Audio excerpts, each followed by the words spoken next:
Today, on Guess What I Found Out? Biology lied to you. Well, not lied exactly. More like simplified things to the point of being just flat out wrong. And curious George, it turns out the truth is way more interesting. For most of us, high school biology went something like this.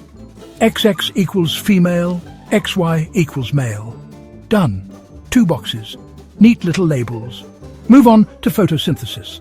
But modern biologists, the ones who actually spend their careers digging into this stuff, have a different take. Biological sex is not a coin with 2 sides. It is more like a dial with 1,000 settings, shaped by chromosomes, hormones, gonads, and anatomy. And those 4 things do not always agree with each other.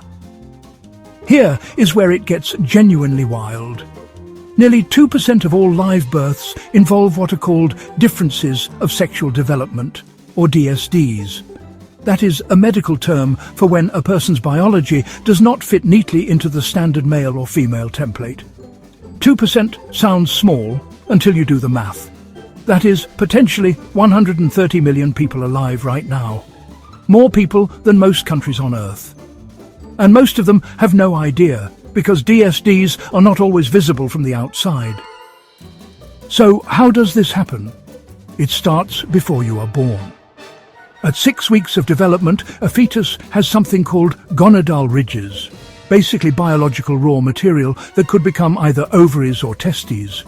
It also has 2 complete sets of internal ducts, one capable of forming female anatomy and one capable of forming male anatomy. What happens next is a balancing act between at least 25 different genes, all pushing and pulling to tip development one way